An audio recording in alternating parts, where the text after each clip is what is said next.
fikih, kok seumur hidup nggak pernah tahajud kan nggak dosa? Betul. Tapi kalau sudah pakai kacamata takwa, mana nih yang lebih Allah suka? Tidur atau bangun tahajud? Ya, Masya Allah. Ya, baca komik misalkan. Baca komik dosa nggak? Ya nggak bisa kita lalu sebut langsung dosa. Tergantung dari apa yang dilihat. Ternyata komiknya pun Doraemon, kartun, nggak dosa. Tapi ketika bicara kacamata takwa, iya itu memang tidak dosa. Tapi kira-kira Allah lebih suka mana ya? Baca Quran atau baca komik? Baca Quran. Ya udah itu yang dia pilih.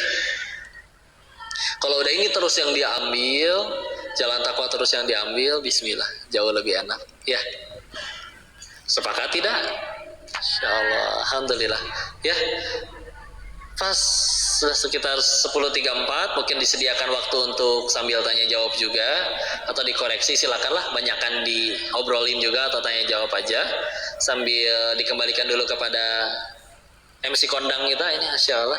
Saya sambil izin minum boleh? Ya.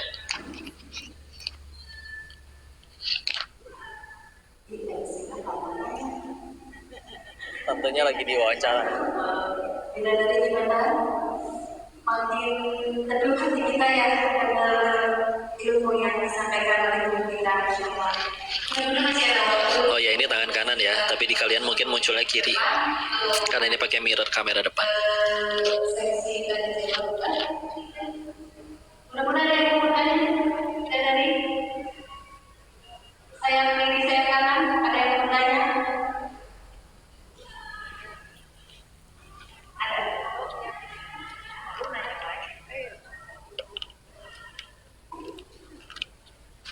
Ada jawab yang di offline dulu.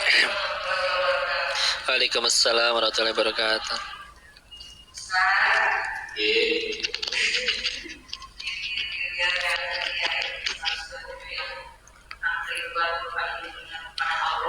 Iya. Saya pernah dengar kalau kapan atau tidak pihak Allah, kalau tidak menahan kesiapan, kalau kamu kuat menahan suami bertahan dan kamu siap pihak Allah. Iya. Masya Allah. Bismillah. Karena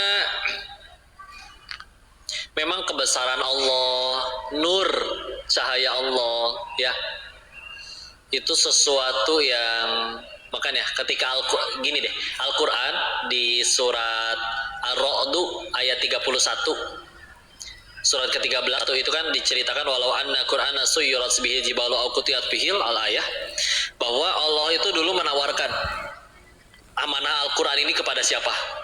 Gunung nggak sanggup, karena kalau gunung menerima amanah Al-Quran, gunung itu hancur berkeping-keping. Yang sanggup itu akhirnya manusia. Segitu teh, gunung yang segitu kokoh nggak kuat menanggung amanah tersebut hanya untuk menanggung kalamnya Allah, Quran. Apalagi kehadirannya Allah, cahayanya, nurnya. Mungkin beliau yang bernasihat seperti itu karena maksudnya adalah kalau kita ngelihat matahari aja kita nggak akan sanggup saking silaunya. Nah, kira-kira terangnya cahaya Allah lebih terang nggak daripada matahari? Pasti lebih terang. Kalau matahari aja nggak sanggup, kita nggak akan bisa. Makanya ada beberapa guru kami yang dulu menceritakan, bukan Allahnya nggak bisa menampakkan diri di hadapan kita, kitanya yang nggak sanggup untuk melihatnya. Ya, satu, Ia Maha Besar. Ibu kalau misalkan lagi berada di stadion, terus di gerbangnya di depan, adep-adepan sama pintu 1 meter, kelihatan nggak stadionnya kayak gimana bentuknya? Bentuknya kayak gimana, kelihatan nggak? Enggak. Kenapa? Saking ku deket. Ya, saking ku deketnya. Maka saking ku deket dan juga saking besarnya, makanya sedekat itu nggak kelihatan. Mesti kita mundur dari jauh sampai jaraknya sampai itu mengecil, baru kelihatan. Allah Maha Besar. Kita gimana ngelihatnya? Ya, bagi semut ngelihat bangunan ini dari dekat nggak kebayang bentuknya kayak gimana. Dia mesti lari dulu jauh segimana baru kelihatan. Ya, manusia juga begitu. Ya, ketika kita berbicara, oh Allah nggak bisa menampakkan diri apa segala macam, kitanya yang nggak sanggup ngelihat. Makanya mungkin beliau menasihati bahwa, oh ngelihat matahari aja cahayanya kita nggak kuat menahan, apalagi tentang nurnya cahayanya Allah, ya, Masya Allah. Karena kenapa jadi nur? Kenapa jadi cahaya? Maka waktu Rasul Isra Mi'raj, ya, kan salah satu ditanya kan, apakah engkau melihat Allah wahai Rasul? Maka dijawabnya kan, bagaimana aku bisa melihatnya sedangkan ia terang begitu benderang. Ibu pernah ngelihat habis tutup mata gelap, tahu-tahu lampu tembak terang banget, malah nggak kelihatan apa-apa kan? Saking terangnya, gitu kan? Nah, karena saking terangnya nggak kelihatan, ya maka ya apalagi cahaya Allah. Ya, karena di situ disebutkan nur. Dan dalam bahasa Al-Quran juga ada ayat nurun ada nur, cahaya di atas cahaya. Ya, kalau cahaya aja udah terang banget sampai kita saking silaunya nggak bisa lihat, ini cahaya di atas cahaya. Jadi makanya mungkin beliau membandingkannya dengan cahaya matahari. Ya, jadi maksudnya bukan berarti kalau syarat pengen ngelihat Allah berani melototin matahari dulu, mungkin bukan ke arah sananya, tapi maksudnya adalah cahaya Allah itu lebih terang daripada cahaya apapun di muka bumi. Ya, makanya nanti baru bisa diizinkan melihat kepada Allahnya. Salah satunya tadi Al-Qiyamah ayat 22 ya, ila rabbiha nadhirah. Di saat itu baru kita bisa melihat kepada Tuhan kita, kepada Allah. Ya.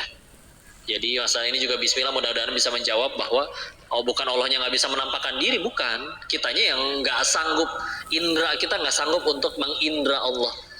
Allah sebesar apa nggak bisa diukur. Ya. Karena kalau Allah masih bisa diukur, Allah sebesar apa sih kok? Sebesar 1.000.000 kilometer persegi misalkan. Berarti Allah bukan Allah dong. Karena masih bisa diukur. Kalau Allah maha besar, besar nggak bisa ada ukurannya. Ya. Ketika kita bicara walam yakullahu kufuwan ahad, dan tidak ada yang sekufu dengan dia. Sekufu itu tuh nggak melulu setara, Bu. Misalkan nih, ada satu orang berkata, aku paling kuat di kota Bogor. Sekuat apa kamu? Aku sekuat 1.000 orang. Terus beneran, Bu, dia adu pancol lawan 1.000 orang, dia menang. Tapi selagi masih bisa diukur, dia sekuat 1.000 orang, maka ya dia pasti lebih kuat lagi. Ya udah, apakah lebih kuat dari 1 miliar orang? Allah pasti lebih kuat lagi. Gak ada ukurannya. Ya, kitanya yang nggak sanggup. Makanya dulu meskipun Firaun kaya, berkali-kali lipat lebih kaya, berkali-kali lipat lebih berkuasa, selagi ada ukurannya, dia tetap berarti masih ada kufunya. Ya. Makanya raja seraja apapun, kaya sekaya apapun, kuat sekuat apapun, selagi masih ada ukurannya, dia sekuat 1.000 orang, ya udah berarti masih ada kufunya. Allah nggak ada kufunya. Mau ngitung sekaya apa Allah? Gimana ngitungnya? Apa Allah punya duit 1 triliun? Seluruh makhluk di planet bumi dikasih masing-masing 1 triliun, itu masih belum mengurangi kekayaan Allah, meskipun hanya seperti 1 butir pasir di luasnya padang pasir. Saking kayaknya Allah, nggak ada ukurannya. Ya. Masya Allah, maksudnya mungkin begitu ya, bahwa Allah tuh nggak ada tandingannya. Maka kalau misalkan kita pengen bandingin Allah, lihat cahaya matahari aja nggak kuat, apalagi pengen bandingin Allah. Mungkin maksud beliau seperti itu ya. Wallahu a'lam bishawab. Mudah-mudahan kita bisa menjawab pertanyaannya. Cukup? Saya mau tanya,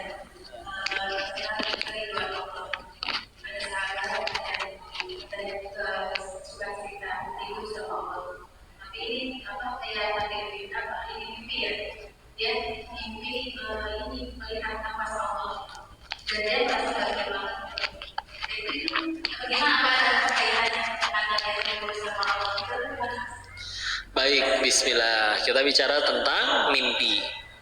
Di dalam Islam, mimpi yang saya ketahui ada 3.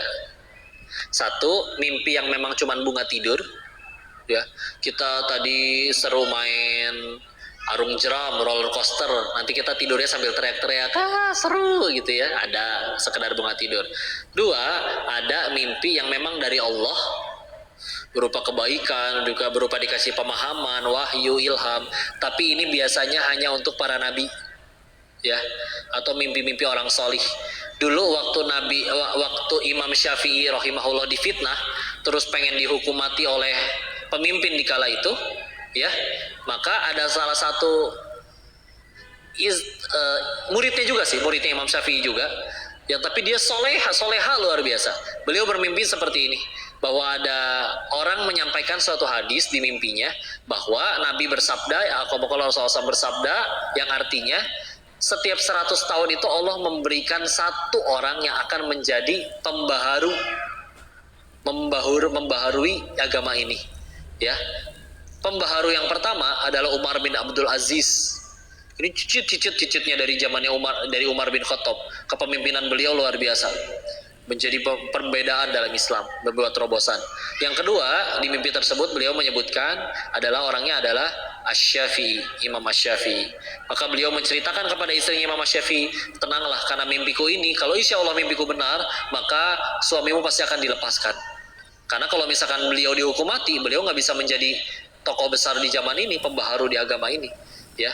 Jadi ada mimpi orang soleh, ya. Masalahnya kita nggak pernah berani. Apakah saya udah jadi soleh beneran? Nggak tahu, ya. Itu dua. Yang ketiga, ada mimpi yang memang diganggu oleh bangsa jin. Mimpinya mohon maaf, ada yang mimpinya dikejar-kejar, nggak bisa gerak, mau tenggelam, mohon maaf sampai ada yang ya ketemu sosok mengerikan, apapun itu ya, pokoknya yang nggak enak. Itu ada sebagian dari mimpi. Kok apa yang kita mesti lakukan kalau ada mimpi tersebut? Sama, mimpi yang manapun yang dilakukan setelah bangun sama, tambah takwa sama Allah. Kok mimpinya dikejar setan, tapi gara-gara mimpi dikejar setan, dia tambah takwa ketika bangun, berarti jadi kebaikan bagi dirinya. Kok mimpinya beneran ketemu Nabi misalkan, tapi setelah ketemu mimpi ketemu Nabi, ngerasa sombong bahwa saya berarti udah jadi orang soleh, pasti masuk surga. Terus dia nggak mau tambah taat, dia yang rugi. Jadi apapun yang terjadi dalam hidupnya sederhana, tambah dekat kepada Allah. Saya nggak bisa nafsirin mimpi, apa makna tadi ngelihat lafaz Allah dan lain-lain. Yang saya tahu, mau apapun mimpinya, yuk setelah bangun tambah takwa sama Allah, itu yang terbaik. Nah, itu aja ya. Wallahu a'lam bishawab. Mudah-mudahan bisa menjawab pertanyaannya. Sudah terjawab hal-hal kalian beda dari gue yang kemudian Allah Subhanahu Wa Taala ini masih semangat kantuk terpesona apa-apa semuanya. Aduh, masya Allah. Iya, lagi ada bulan wajah khusus untuk jamaah yang baru pertama datang. Coba ngacu yang baru pertama kali ini datang ke kajian. Ngacu.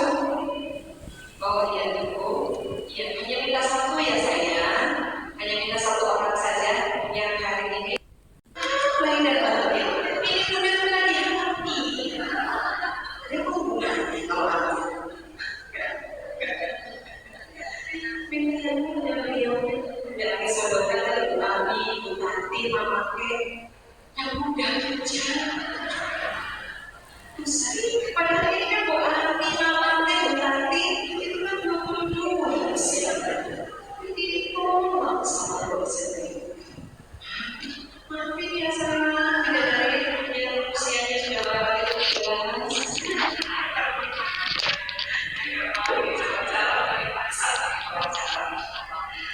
Kalau saya Ya.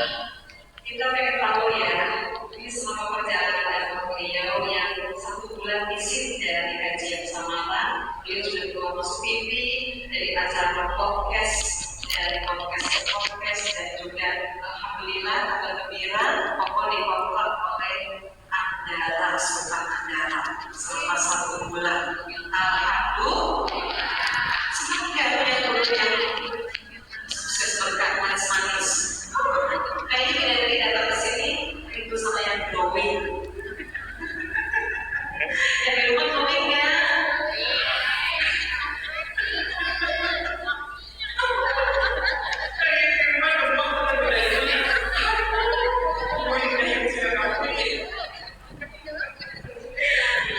Kesadarannya ngomong selama kajian sekarang berikutnya saya sampai nanti 7 pun mohon izin akan direkrut oleh SPP. Jadi dari jangan deket-deket kamera, jangan nanti masuk ke kamera terus di SPP ya. Baik, sudah 10:48 menit, masih ada satu pertanyaan. Boleh, siapa yang mau bertanya? Penasaran? Iya, silakan saya. Iya. Ada balasin yang di sini dulu.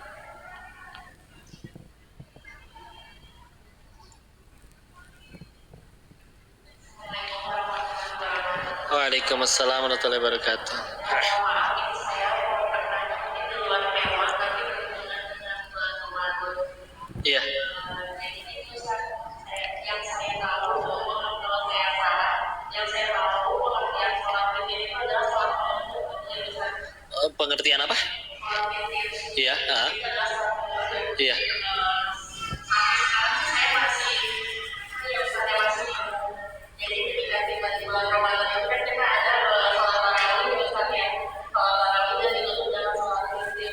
Itu kan memang kita mengikuti sampai akhir kalau mengikuti imam di sholat witir. Tapi saya pertanyakan kalau masih mau melakukan sholat malam seperti sholat tahajud, sholat panjang dan lain-lain itu tidak usah sholat witir. Jadi sholat witirnya dilakukan di rumah. Tapi saya mendengar dari Ustaz juga sebaiknya melakukan sholat witir itu bersama-sama berjamaah di masjid bersama imam seperti itu. Jadi pertanyaannya apakah lebih baik sholat witir itu kita lakukan di rumah ketika kita akan melakukan sholat tahajud atau sekalian dibereskan setelah sholat tahajud. Terima kasih. Assalamualaikum warahmatullahi wabarakatuh.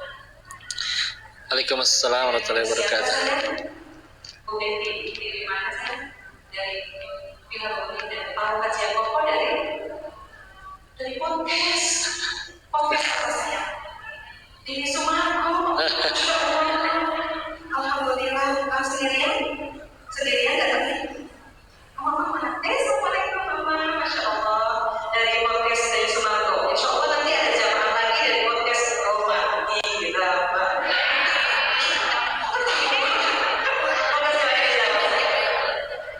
Masya Allah.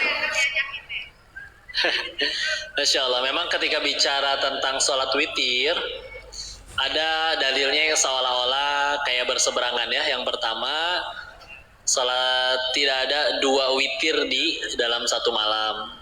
Dan juga ada yang menyebutkan di yang riwayat yang lain bahwa itu adalah penutup, ya, penutup. Maka ada penjelasannya terkait itu. Salah satu penjelasannya ini ngambil dari Ustadz Adi Hidayat. Dulu Rasulullah menutup dengan witir selain memang untuk menutup, tapi kalau zaman dulu waktu itu beliau bercerita bahwa kan belum ada jam ya yang bisa bunyi-bunyi ketika sudah waktunya sholat, waktunya sudah masuk subuh. Ya, sedangkan beliau sendiri kalau memang di hadis yang lain, kalau kita sudah ngerasa kayaknya sudah dekat subuh, maka ditutuplah dengan sholat witir. Ya, tapi kalau ternyata loh masih belum waktu masuk subuh juga, ya, itu ada riwayat yang menyebutkan dari beliau bercerita bahwa beliau pernah ditimpa pakai tahajud lagi. Kenapa akhirnya ditutup oleh witir? Karena memang waktu itu waktunya udah terbatas, udah waktunya harus subuh, ya udah ditutup pakai witir. Ya. Dan kalau pengen tetap mengamalkan yang memang di dalam satu malam tidak ada dua witir, itu pun dipersilahkan. Gimana berarti caranya? Boleh milih, pengen yang nanti witirnya nanti setelah tahajud malamnya lagi, atau kalau takut nggak bangun, silakan witirnya yang setelah tarawih. Tapi kan setelah tarawih katanya nggak boleh sholat lagi. Nah beliau di situ menyebutkan tuh, izin saya lupa baik itu nomor hadisnya atau gimana, yang menjelaskan bahwa masih boleh untuk sholat malam lagi. Nanti udah sholat tarawih, terus witir, malamnya bangun 2:30, tahajud sebelum sahur, masih boleh. Tapi nggak ditutup witir lagi, nggak apa-apa. Ya, ini pendapat yang paling adil menurut kami, yang pernah kami tanyakan ke beberapa guru kami. Yang penting tetap witir ya, jangan sampai enggak ya. Tapi daripada menjaga, dari dulu masalah tentang sholat malam pun ditanya oleh Rasulullah kepada Umar bin Khattab dan juga Abu Bakar As-Siddiq yang kami ketahui. Kalau Abu Bakar sebelum tidur, kalau Umar bin Khattab radhiyallahu an setelah tahajud. Sengaja, kenapa? Supaya takutnya nggak bangun lagi. Kalau misalnya Abu Bakar As-Siddiq radhiyallahu an, kalau Umar sengaja supaya lebih memotivasi dirinya untuk bangun malam. Karena belum nih, makanya udah nanti aja sholat malamnya setelah tidur, gitu ya. Ketika akhirnya sampai masalah ini kepada Nabi, tidak ada yang disalahkan, dua-duanya dibenarkan. Ya, dua-duanya dibenarkan. Jadi silakan nanti pengen witir, mangga. Tapi kalau pengen tidak witir lagi, witirnya nanti setelah tahajud, juga mangga. Tidak ada yang akan Allah sia-siakan kebaikan dan amal solehnya. Dan izin saya tidak menyebutkan secara detail hadisnya di nomor berapa yang ininya. Cuman waktu itu mendengarkan penjelasan dari Ustadz Adi Hidayat aja. Itu ya. Wallahu a'lam bishawab, mudah-mudahan bisa menjawab pertanyaan.